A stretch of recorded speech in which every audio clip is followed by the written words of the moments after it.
So as I was doing another shoot with the Rotolight Neos, I was using two this time, and ice light. It's just like, man, trying to struggle to get those ISOs and the light. And again, I like the lights. And I've been going back and forth with Rotolight too on their power, and they're giving me their way of measuring the power. And you know, if lights were actually used that way, down to the millimeter of the point light going towards the direct center of the light meter. Like the stuff they were telling me is just, anyway. So anyway, in the middle of this, I'm going, wow, you know, I kept remembering the LED light I used to use back in the day, and I thought, I'm gonna pull that baby out. This is the Profoto C1. This was the most overpriced LED you could ever freaking possibly buy. But it flashed, and it took all the, you know, filters and everything. But so it was kind of cool, and you can use it with your phone, blah blah blah. But it's somewhat low power. So I put this with the little puck, the Profoto Connect, which I love this thing because it works great on all cameras. And having this in my hand, and I put it on a stand, but I immediately dropped down to 800 ISO when I was shooting at 1600 and 3200 with the Rotolights. Not saying this is more powerful, but the flash just works. The flash is consistent. It never misfires. He's always misfire. So I figured, you know, I'll just set this up to 800 ISO, put this at 2.8, and see what I can do. So, you know, I start off this shoot with the Rotolights, but I end up with this. So come join me for a shoot with the Rotolight, or with the with the Profoto C1 Plus and the Connect. Take a look and see what it looks like. Anyway, enjoy the shoot. This was actually fun. Thanks for watching as always. Now, I would love to represent a fancy, modern, well-designed studio in all my videos, but in reality, this is the way my studio looks all the time.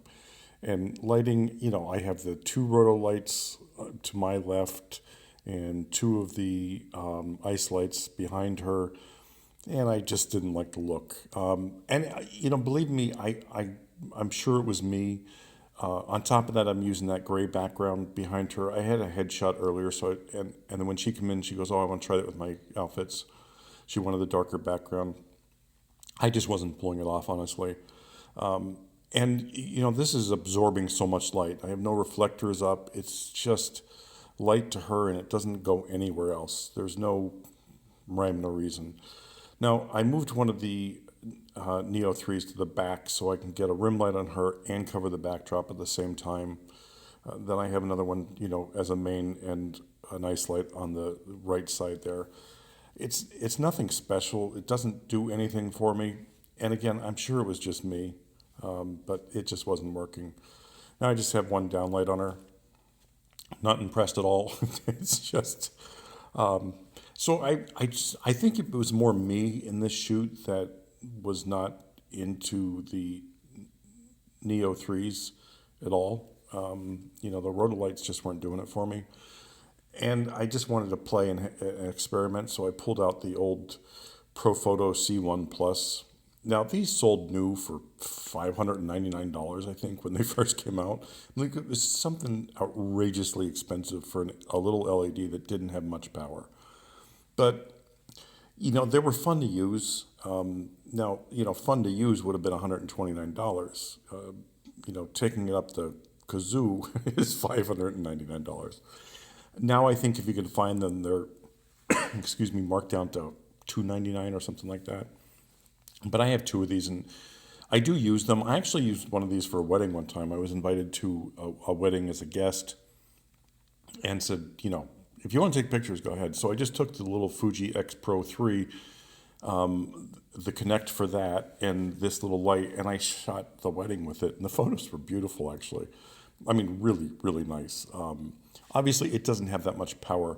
Now here I wanted to compare the Rotolight Neo 3 flash to this little handheld flash. And obviously, I know the Rotolights can be more powerful.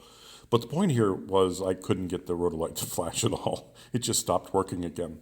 This is a major issue if you are buying it for what they are advertising it for, which is flash. Now, their big advertising thing is, oh, you can get 50,000 flashes off of one battery charge. Like, the only thing I could say to that is, who the hell cares? Like, who needs 50,000 flashes in one shoot? I can do a whole shoot with a little speed light and a pair of AA batteries and not need to change the flash. Anyway, for these, I threw the little C1 Plus on a stand.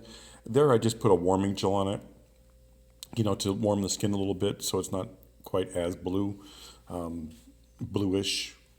And these I did all these like darker, moodier, and I could have, believe me, I could have pulled these out easily in post, but I just didn't want to. I like the moody look and the in-your-face kind of look. Now I went with the light background so you can see that, it's going to light it up a lot more. Again, I'm staying with moody there, but it lights it up more, because I have reflection. And then next I'm going to open up the studio, open up that shade and use this as an accent light. Now, believe it or not, this does add something. You know what I mean? You can see she's still a little shadowed because this is later in the day. The sun wasn't hitting right and it was overcast. And, so I have sunlight coming in. Obviously that helps, but you still need that pop on her because it would just be dull and dingy without it. So now you can see the shadow behind her, with all that light coming in, plus this, it does add a pop. And using it on the stand was easy because, literally, there's no wind going to blow this over if we're using it outside and overcast. But does it have enough power for outside? Yeah, if it's like 5 inches from their face. There I'm using as a back rim light. It just worked. Now all these are with the dome on. I either use the dome or the wide diffuser. I wasn't looking for a lot of power. I wasn't looking to prove the power in this thing because at $599, I don't give a shit. It's, whatever power it had, it wouldn't be enough. But at $299, maybe, I don't know. But I just wanted to show you that, like, you can use any LED light, pocket light, or whatever, and the difference between this and the Rotolight is this actually flashes all the time. Like, it doesn't miss ever. The Rotolight, like, I couldn't even get it to work, for this. So I tried afterwards and I still couldn't get it to work. It's finicky. Like, once in a while it'll want to flash and other times it won't want to flash. And, I've had photographers tell me, well, change your camera or change your remote to this and it'll work. If you use this camera and this remote, it'll work all the time. I'm like, I'm not going to change my whole camera system, my whole remote system to use a light that is, Anyway, so this was fun. Just holding this thing in my hand and shooting and having fun with it. It was a blast. And it gave me just enough light inside here to give it an extra pop and give it that extra pizzazz, if you will. Anyway, I hope you enjoyed this shoot. Just whatever lights you have, play and enjoy it because they will work, like you could see here.